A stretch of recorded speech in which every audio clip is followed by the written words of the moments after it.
Hello student, ये हमारा 11th class का तीसरा लेक्चर है जिसमें हम क्या पढ़ा रहे हैं।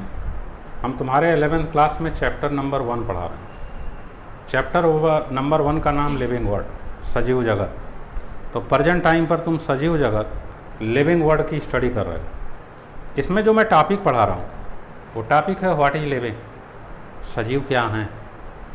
अभी पिछले लेक्चर में हमने तुमको समझाया कि जो सजीव होते हैं उनके कुछ मूलभूत लक्षण होते हैं। उसमें पहला लक्षण जो होता है वृद्धि, ग्रोथ। जो दूसरा लक्षण होता है प्रजनन, रिप्रोडक्शन। जो तीसरा लक्षण होता है उपापचयी क्रिया, मेटाबॉलिज्म। जो चौथा लक्षण होता है कोशिकीय संगठन, सेलुलर ऑर्गेनाइजेशन। जो पांचवा लक्षण होता है कॉन्शियसनेस, सचेतता। अभी हमने पिछले लेक्चर में तुमको कन्फर्म किया कि ग्रोथ और रिप्रोडक्शन ये जीवों के अस्पष्ट लक्षण नहीं। क्यों नहीं? क्योंकि इनके कुछ अपवाद, उन अपवादों के बारे में हमने तुमको डिटेल किया। हमने तुमको ये भी समझाया कि ग्रोथ क्या है और रिप्रोडक्शन क्या है, और रिप्रोडक्शन कितने प्रकार का होता है। रिप्रोडक्शन कितने प्रकार का होता है इसकी डिटेल तुम स्टडी 12th क्लास में करोगे। जब 12th क्लास का पहला और दूसरा लेसन पढ़ोगे तब तो उसमें एक डिटेल स्टडी हो जाएगी कि प्रजनन की क्रिया जीवधारियों में कैसे संपन्न होती है। आज हम बात करते हैं व्हाट इज लिविंग। लिविंग के तीसरे मूलभूत लक्षण की हम बात करते हैं, उपापचयी क्रिया, मेटाबॉलिज्म।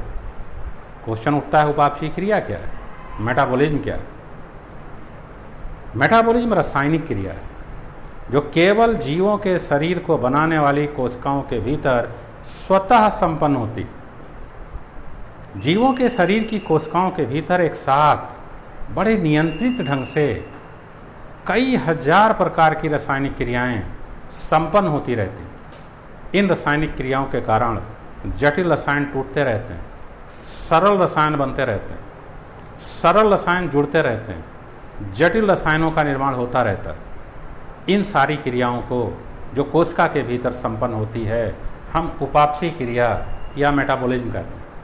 इस प्रकार की क्रिया किसी निर्जीव में नहीं पाई जाती। इसीलिए हम इस उपापचय को, मेटाबॉलिज्म को डिफाइनिंग फीचर, अस्पष्ट लक्षण के अंतर्गत स्टडी करते हैं। तुम कहोगे कि हम परख नली में भी रिएक्शन करते हैं, परख नली में भी रिएक्शन हो रहा है, लेकिन वो परख नली में रिएक्शन तुम करवा रहे हो, वो स्वतः नहीं हो रहा है। कोशिका के भीतर जो रिएक्शंस हो रहे हैं वो स्वतः हो रहे हैं। इसीलिए परख नली के भीतर जो रिएक्शंस तुम करवा रहे हो वो जीवित अभिक्रिया नहीं है, वो निर्जीव अभिक्रिया। ये जो मेटाबॉलिज्म, उपापचयी क्रिया है, दो प्रकार की होती है। एक को एनाबॉलिज्म कहते हैं, दूसरे को कैटाबॉलिज्म कहते हैं। एनाबॉलिज्म में सरल रसायन के अणु आपस में जुड़कर जटिल रसायन के अणुओं का निर्माण करते हैं।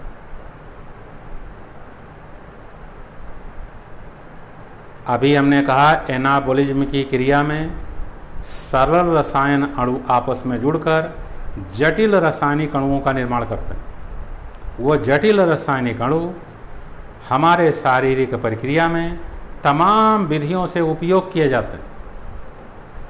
ठीक इसी प्रकार जटिल रासायनिक पदार्थ टूटते हैं, सरल रसायन बनाते हैं, ऊर्जा मुक्त करते हैं। हम इसको कैटाबॉलिज्म कहते हैं। यानी कैटाबॉलिज्म और एनाबॉलिज्म ये दो प्रकार हैं मेटाबॉलिज्म के या उपापचय के।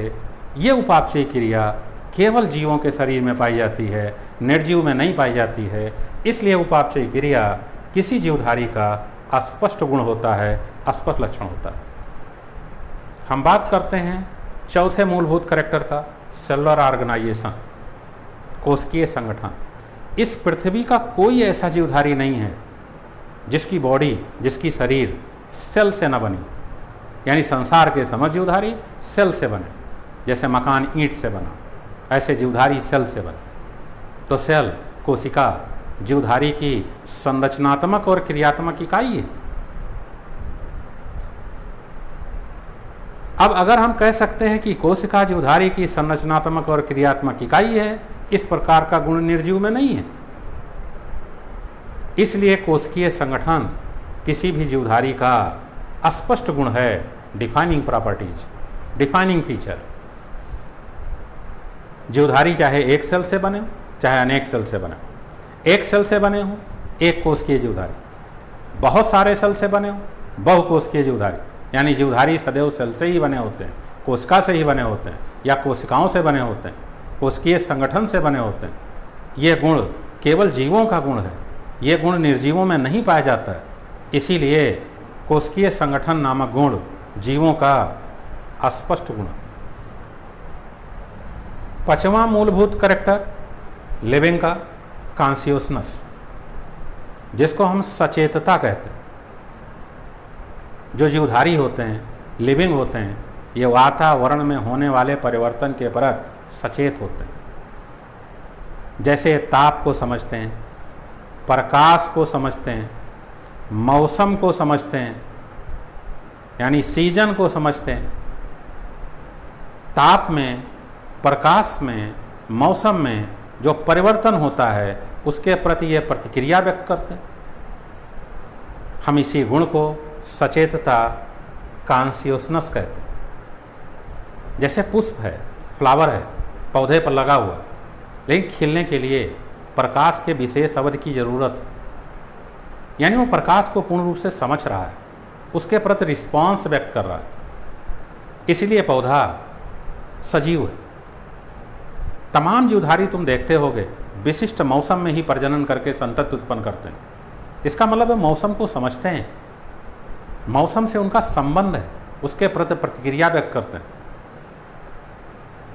हम कह सकते हैं कि जो जीवधारी हैं वो वातावरण में होने वाले परिवर्तन के प्रति पूर्ण रूप से सचेत हैं। ये गुण किसी निर्जीव में नहीं है, अर्थात एक तरीके से सचेतता, कॉन्शियसनेस जीवधारी का अस्पष्ट लक्षण। लेकिन मानव में स्वसचेतता पाई जाती, सेल्फ कॉन्शियसनेस पाई जाती, क्योंकि मानव में इस सचेतता का गुण अत्यंत प्रबल होता है। क्यों प्रबल होता है? क्योंकि उसके शरीर में तंत्रिका तंत्र, नर्वस सिस्टम पूर्ण रूप से विकसित होता है। इसलिए वातावरण के सभी परिवर्तन के प्रति बहुत अच्छे ढंग से वो प्रतिक्रिया व्यक्त करता है। ये गुण अन्य जीवों में नहीं। इसीलिए हम कह सकते हैं कि मानव में स्वसचेतता, सेल्फ कॉन्शियसनेस पाया जाता है। लेकिन तुमने देखा होगा बहुत गंभीर रूप से बीमार कोई रोगी हॉस्पिटल में एडमिट होता है, उसके फेफड़े ठीक ढंग से काम नहीं करते, उसके पाचन तंत्र ठीक ढंग से काम नहीं करता है, उसके बॉडी में पाया जाने वाला हृदय ठीक ढंग से काम नहीं करता है। तमाम मशीनों द्वारा इनको सपोर्ट दिया जाता है, लिक्विड के रूप में उनको भोजन दिया जाता है, ग्लूकोज चढ़ाया जाता है। वो चुपचाप पड़े हैं क्योंकि उनका मस्तिष्क काम नहीं कर रहा है। मस्तिष्क काम नहीं कर रहा है तो जो अंगों के बीच में एक संगठित व्यवस्था होती है, संगठित व्यवस्था होती है, वो व्यवस्था ठीक ढंग से संचालित नहीं हो पा रही। इसीलिए उनके अंगों को सपोर्ट पर, मशीनों के सपोर्ट पर रखा जा रहा है। इस प्रकार के मरीज को हम कोमा में पहुंच गया मरीज कहते हैं। जो मरीज कोमा में होते हैं वो सेल्फ कॉन्शियसनेस, स्वसचेतता को खो देते हैं, यानी उनके अंगों के बीच में आपस में समन्वयन, कोऑर्डिनेशन नहीं रह जाता है। तो क्या हम उनको निर्जीव मानेंगे? नहीं, फिर भी हम उनको सजीव मानते हैं, क्योंकि उनकी कोशिकाओं के भीतर उपापचयी क्रिया चल रही है। इसलिए वो अभी भी जीवित अवस्था में बने हुए हैं, केवल उन्होंने स्वसचेतता, सेल्फ कॉन्शियसनेस खो दिया है। इस तरीके से अगर हम स्टडी करते हैं तो सचेतता या कॉन्शियसनेस जीवधारी का अस्पष्ट गुण होता है, डिफाइनिंग फीचर होता है, क्योंकि इस प्रकार का गुण किसी निर्जीव में नहीं पाया जाता है।